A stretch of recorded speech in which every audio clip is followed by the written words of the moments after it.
name's Leah Burke, and this is my infographic that I created for our visual literacy course about one of our more confusing standards for social studies in the state of Ohio in grade 4, which is the Northwest Territory. And the Northwest Territory is how a group of 5 states were admitted to the United States in order to become states. And those states are Ohio, Indiana, Illinois, Michigan, Minnesota, and a portion of Wisconsin and a portion of Minnesota.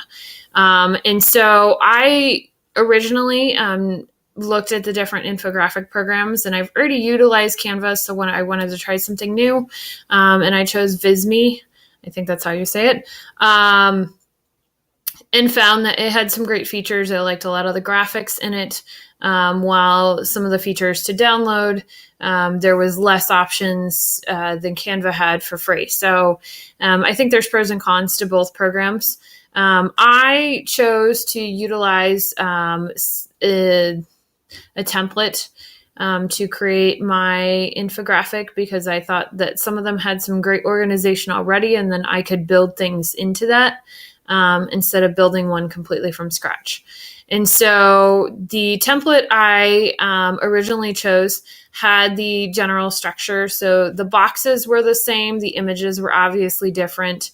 But these color bands, this gray color band, the banner right here, this banner, these smaller banners, and then this portion at the bottom were already created. But then I kind of tailored them to my own use and changed colors to go with my color scheme.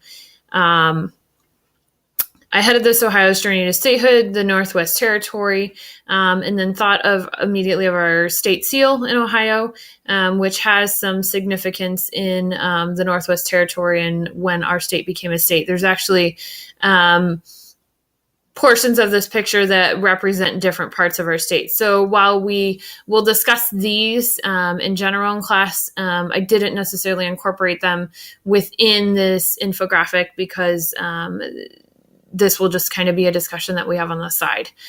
But I use the colors from our state seal in order to kind of create my color scheme and try to keep things visually together so that it would give more continuity to my information.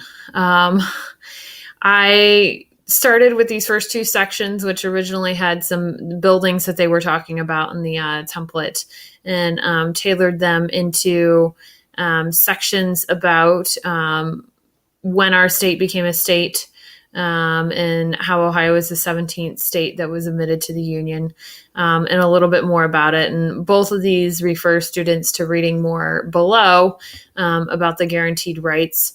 I've debated taking out the read more below just to make it less text.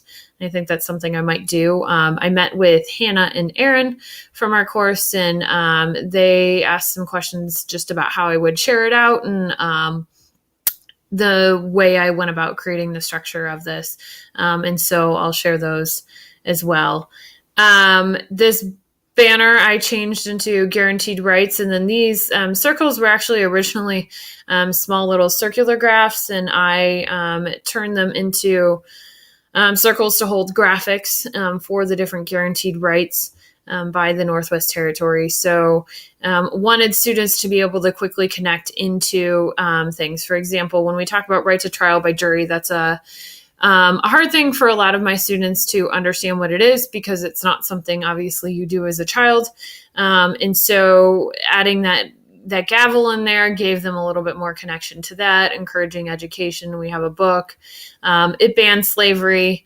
And then there was a good faith treatment of a Native Americans that was originally placed in the Northwest Territory Agreement, although some of the way that Native Americans were treated was obviously not something that our country is very proud of. The steps to becoming a state, that was another big thing that the students had to be able to break down the individual steps. And so my thought was to create a little bit of a flow chart in a way, and then replace the original image that was here was a background picture of the United States, and replace it with a background picture of the Northwest Territory, and detail each of these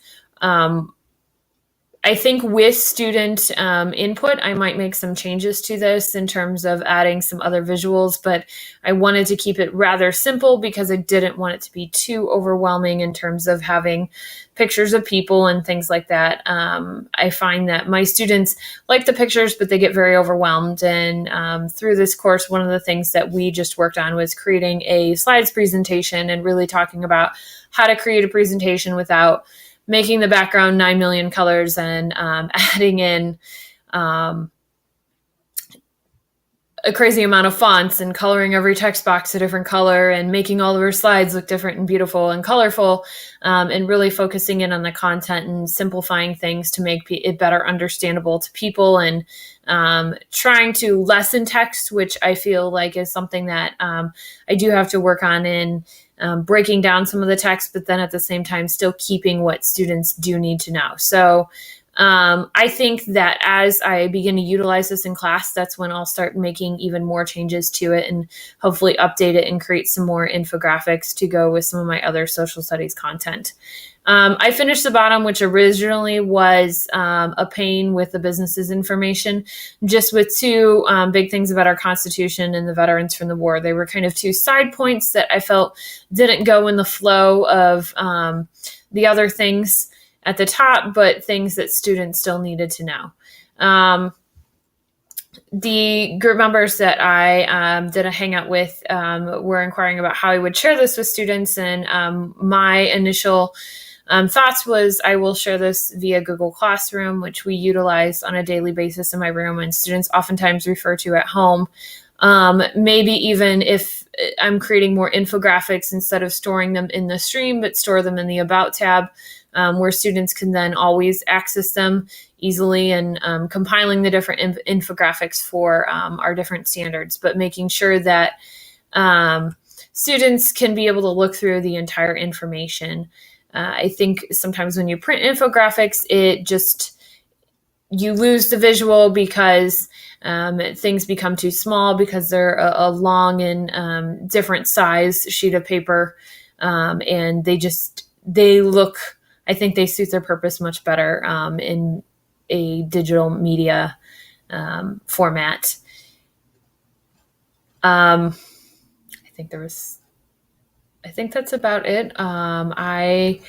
My hope is to begin to create some other infographics, and then to utilize this infographic in a lesson that I do in the Northwest Territory, where we write an ABC book for the Northwest Territory and look at different portions and have students either utilize this for research to get some of those big key facts, or utilize it to kind of review at the end and go back over all that we learned as each student creates one page of our book. And link some of my infographics into our project-based approach to social studies. And that's it. Thank you.